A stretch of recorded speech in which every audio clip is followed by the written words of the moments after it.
The cry of trumpets cuts through the fog. The ground trembles under the steps of thousands of people. The air smells of iron and sweat. Before a wall of gleaming shields, a thin line of soldiers, each holding a strange spear in hand. It looks clumsy, too long, with a narrow iron shaft and a heavy tip. But it was this weapon, according to the ancient historian Polybius, that decided the outcome of battles. One moment, one throw, and the enemy turned into a helpless mass. Why could one spear stop an entire army? Why did Rome's adversaries fear not the gladius, not the cavalry, but precisely this, the PILUM? And what was hidden within it that changed the very concept of warfare? Legionaries didn't just throw the PILUM, they unleashed lightning, literally piercing through walls of shields. When the heavy iron plunged into the wood, the tip bent, getting irrevocably stuck. The shield became useless. It could neither be lifted nor thrown without exposing the body to attack. This is why the Romans called the PILUM not just a spear, but a decisive blow, the moment when the enemy's formation turned into chaos. This steel arrow weighed about 3 kilograms and could penetrate up to 3 layers of leather and wood. Polybius wrote that the PILUM tore through even Greek shields, made of oak and bronze. But it wasn't only its power that made it fearsome. Its design was thought out to the smallest detail. The iron shaft, almost a meter long, easily bent after impact so the enemy could not throw it back. This effect was called ingenium, the cunning of the weapon. Imagine, a formation of Gauls approaches the legion. Their cries merge into a roar, and suddenly there's a whistle in the air. Dozens of heavy pilla fly in an arc. A moment later, the front ranks lose their shields. The formation breaks, and it is precisely then that the Romans draw their gladii. The PILUM didn't just kill, it deprived the enemy of protection and the will to fight. This was the philosophy of Roman warfare, to break order, not just bodies. The legionnaires themselves called this moment the second wind of battle.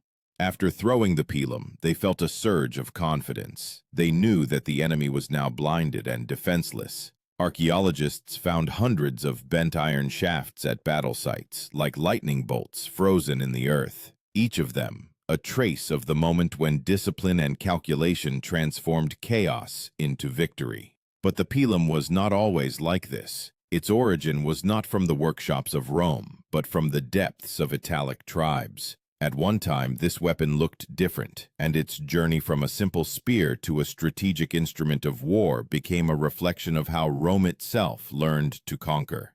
It is here that the story begins, where metal and intellect merged into one, creating not just a weapon, but a symbol of power over the world.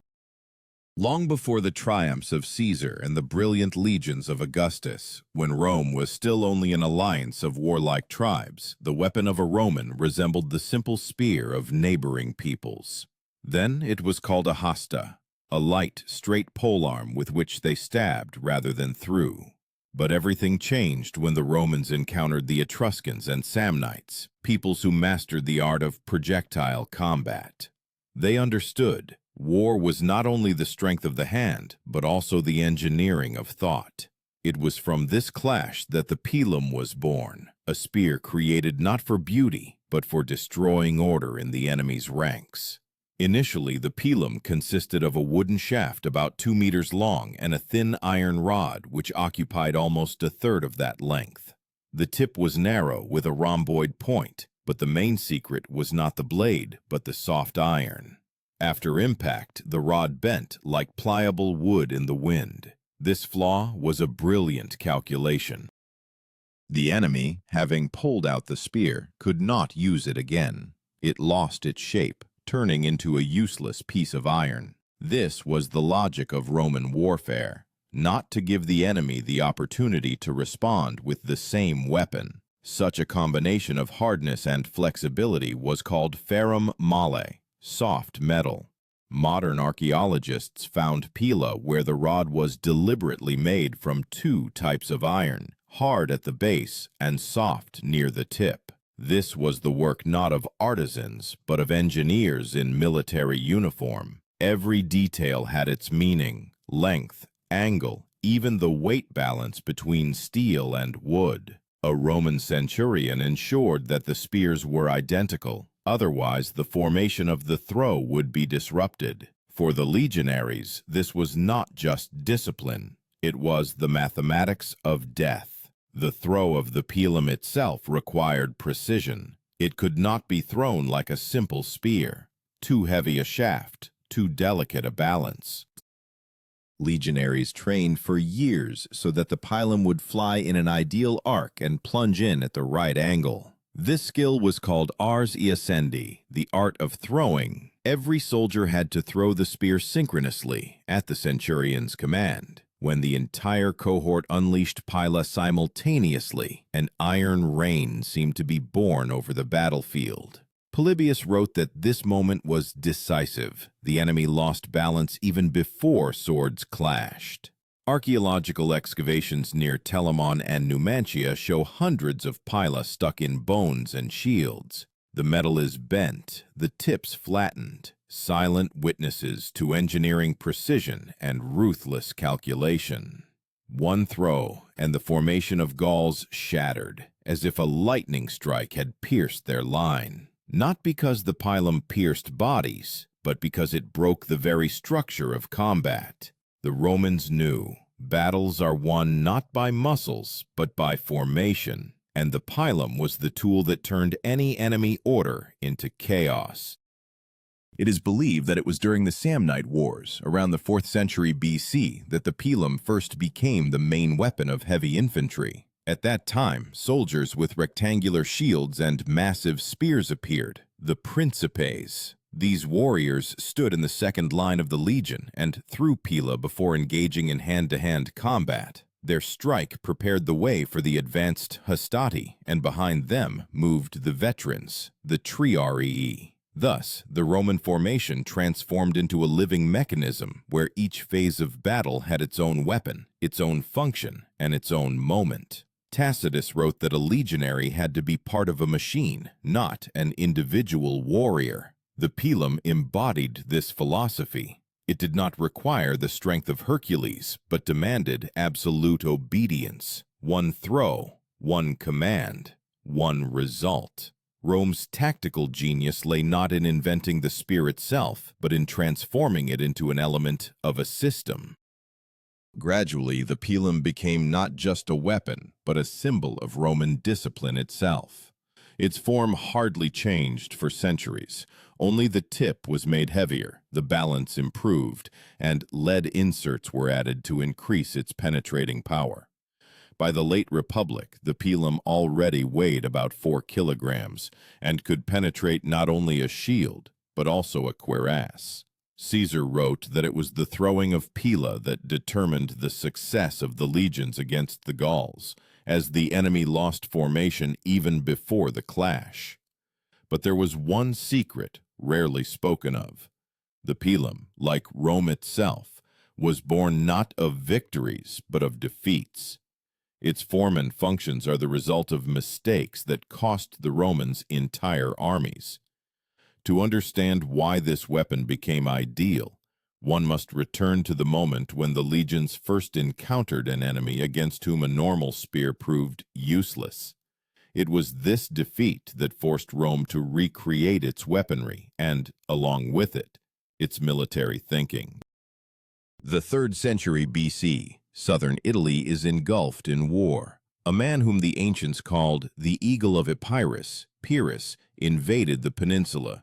His phalanx, trained in the Macedonian style, marched like a single monster, covered in bronze spears. The Romans first encountered the Greek formation, a wall of sarissas, pikes up to 6 meters long. Their light spears bounced off the tightly packed ranks helplessly. Hundreds of legionaries fell, without even reaching a sword strike. These defeats shook the Senate. According to Livy, it was then that the Romans realized, if they did not change their weapons, they would disappear. Thus began an era of reform. The old hostae were replaced with a new type of spear, heavy, with a narrow shaft, capable of piercing a Greek shield. It was in these years that the PILUM became a symbol of Roman ingenuity. It was created as a response to the Sarissa, as a counterstrike against the phalanx.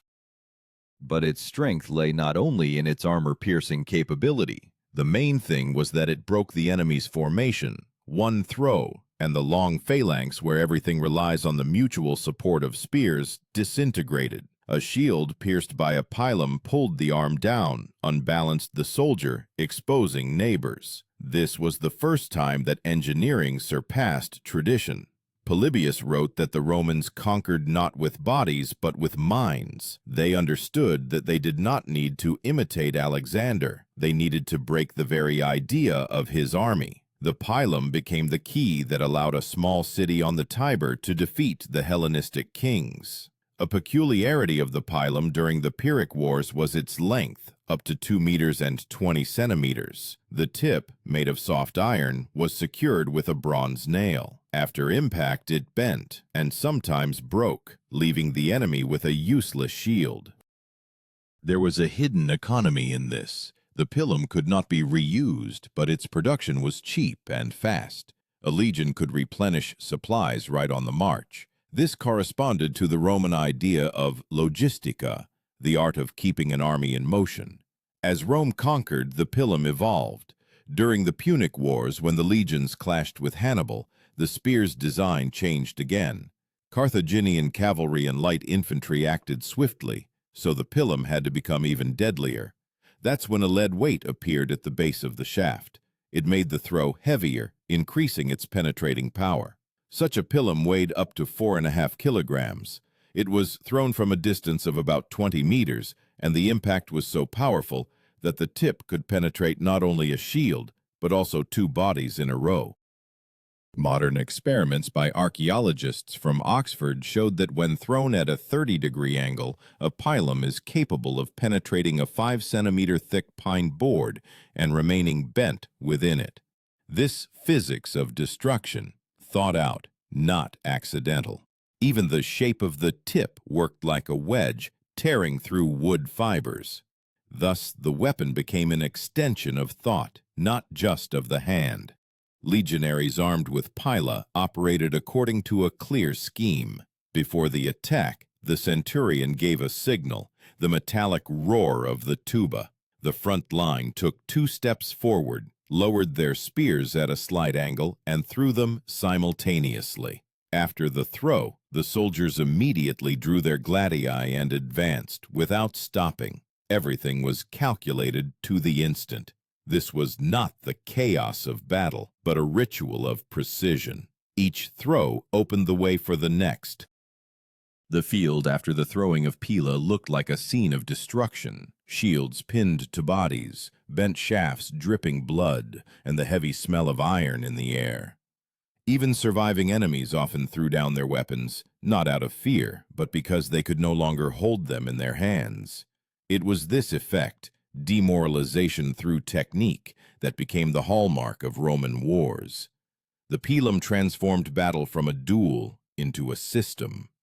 Where heroes once decided outcomes, now mechanisms triumphed. Every legion was like a machine with thousands of identical movements, and this machine began its path to greatness on fields where the Romans first learned to fear and understand the enemy.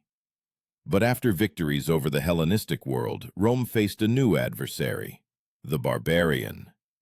He did not form a phalanx and did not hide behind bronze. He advanced on the Romans in a wave, with shouts, without order, without fear. And here the pilum showed the second side of its nature, not just a weapon of engineering, but a weapon of psychology. In the clash with chaos, it became an instrument of intimidation, a tool that broke the will even before the battle began. North. Cold land, thick fogs, heavy air before a storm. On the horizon, a dark mass of barbarian tribes, Cimbri, Teutons, Germanic peoples. They know no formation, wear no armor, shout hoarsely, clang their shields. In the eyes of the legionaries, not fear but concentration.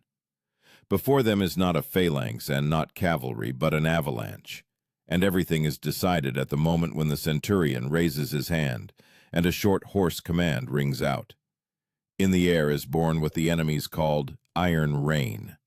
Tens of thousands of PILUM soar into the sky and fall, as if fate itself had hurled them down. The barbarians break formation even before the clash, and the ground fills with the clang of metal, shouts, and the shattering of shields. In this moment, not just the power of the weapon is revealed, but the power of Roman order. The very word legion, from legere, to gather, and the PILUM, its first note, the signal for the mechanical annihilation of chaos. Every soldier knows, after the throw, a step forward, not a moment's pause. This training is brought to automation. Plutarch wrote that it was in clashes with the Germanic peoples that the Romans perfected the art of throwing the PILUM. No formation in the world could withstand simultaneously the impact of metal and the rhythm of discipline.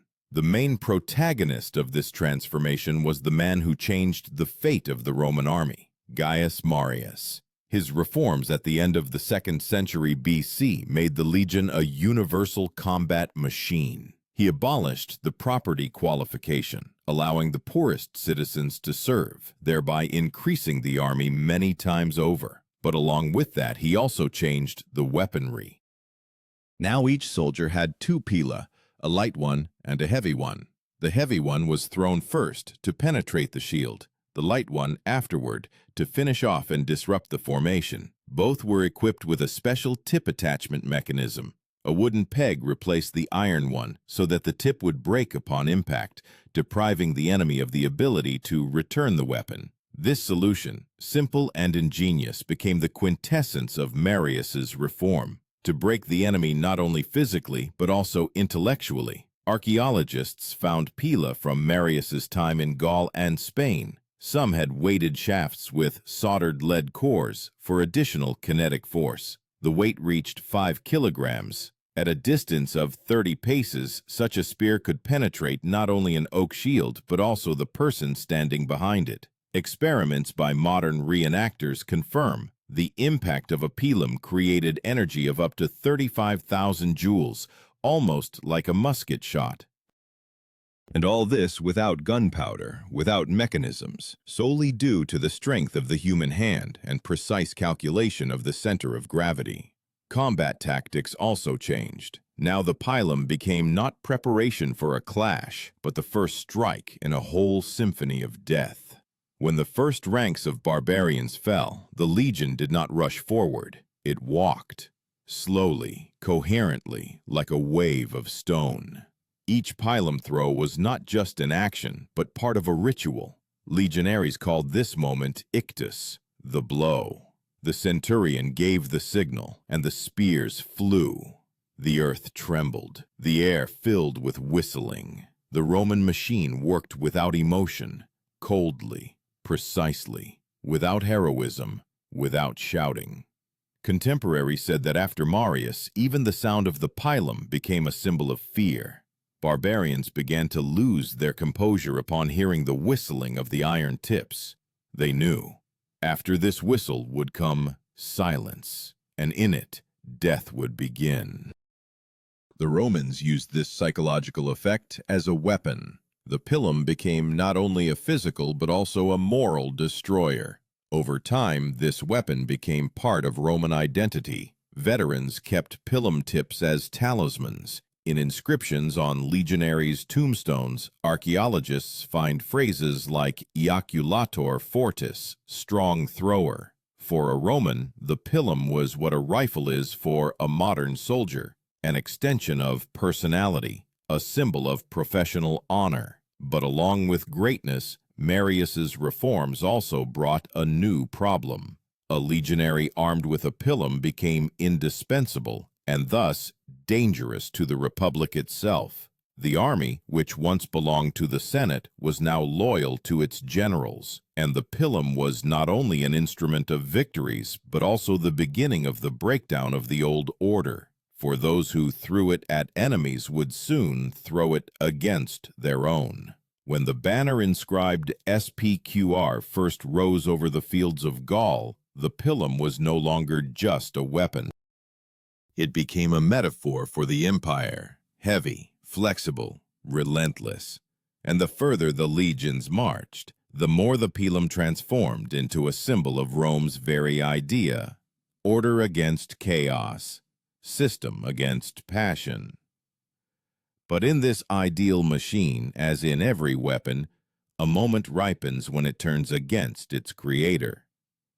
When Gaius Julius Caesar appeared on the stage of history in the mid-1st century BC, the pilum was no longer merely part of the legionaries' equipment. It was the language of war that Rome spoke to the entire world. Caesar did not reinvent it. He used it like a surgeon's scalpel, turning the throwing of the spear into an act of ingenious precision. In his commentaries on the Gallic War, there are scenes where the outcome of an entire battle is decided by a single command: to throw the pila. He writes that legionaries threw them in a single moment without losing formation, with the calculation that the blow would strike the face and shield of the enemy simultaneously. This is not just tactics, it is the art of mass killing transformed into geometry. In the Gallic campaign, Roman legions fought against tribes who lacked discipline but possessed courage. Their formation was dense but immobile. The pilum broke this advantage. One precise volley, and the heavy Gallic shields turned into traps. A shield pierced by iron instantly lost its center of gravity, and warriors attempting to free themselves exposed their chests. Caesar notes that the front ranks perished not from swords but from despair. In this lies the entire philosophy of Roman warfare. The pilum left the enemy no choice. In those years, the weapon underwent another change. To facilitate logistics, the pilum became detachable. The tip was attached to the shaft using a socket, fixed with a pin. This allowed spears to be transported in parts and assembled right before battle. This system was called pilum duplex, double pilum. A soldier could now replace a bent shaft without a blacksmith. Rome turned even its weaponry into a form of time management. Everything had to work without stopping, like the empire itself.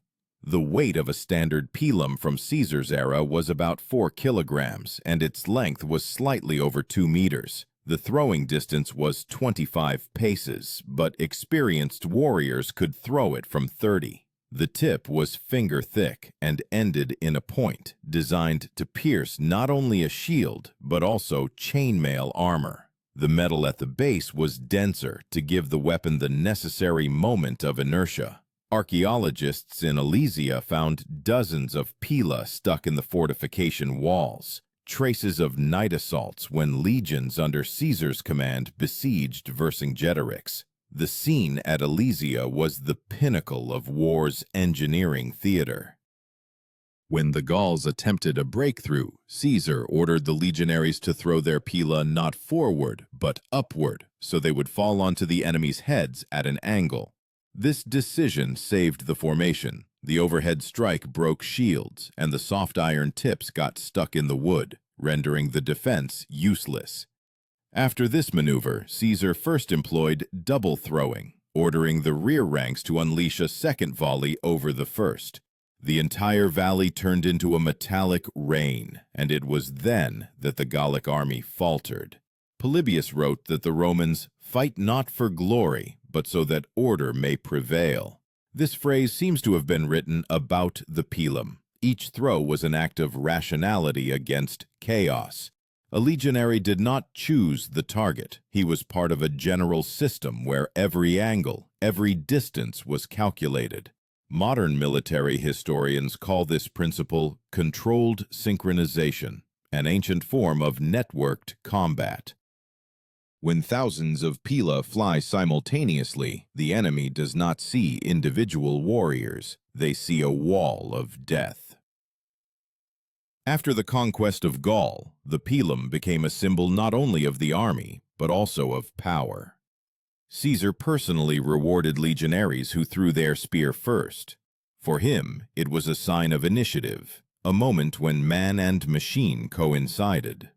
Romans even minted images of Pila on coins, as a reminder that the empire's strength began with a projectile strike. However, time passed. The army, accustomed to easy victories, began to change. Under Augustus, the pilum became shorter, lighter. Now it was more important not to penetrate, but to hold the line. The centurion ensured that every legionary could throw the spear with one hand, without losing control of the shield. Combat became not a storm, but a procession of precision. The empire no longer fought for survival, it fought for order.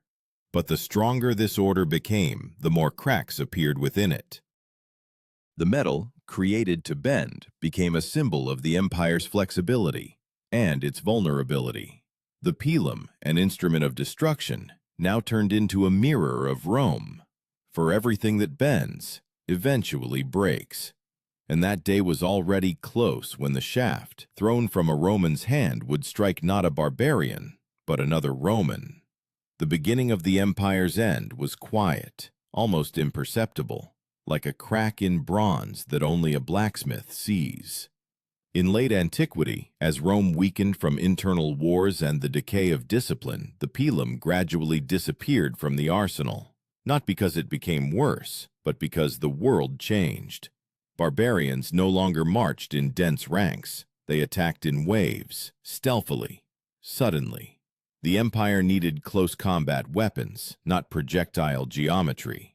Yet when archaeologists find bent iron shafts in 4th century strata, one can read an entire era through them. How man once subjugated chaos and created order from metal.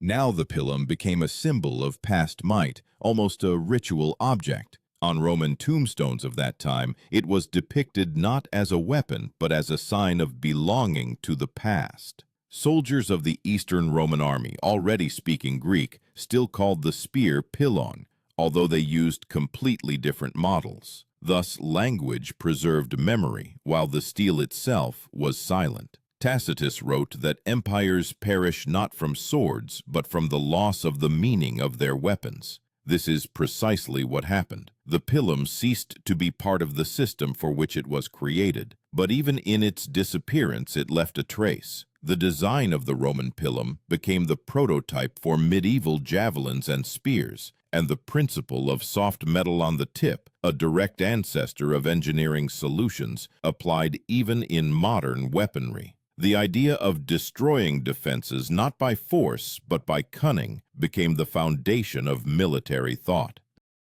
In this sense, the pilum did not die, it merely dissolved into history, like a formula that is no longer named but continues to be used. Historians debate how many centuries this weapon existed. Some claim about 7 centuries, others that the last pilum was thrown at the Battle of Adrianople. But what is more important is not the date, but the legacy. It remained in the memory of how ingenuity transformed the craft of killing into a system that millions of people believed in. The pilum was not just iron. It was the idea of Rome, its mathematics, its will. And now, knowing this entire history, one question remains. In each of us, living in a world of technology and systems, there is a drop of this Roman calculation, this rigid certainty that order is stronger than chaos. But if you stood on the field, amidst the clang of shields and the roar of battle, would you be able to raise your hand and throw your pilum, knowing that the fate of an entire army depended on your throw? Or, as thousands of years ago, would you be blinded by the same fear before which even metal bent?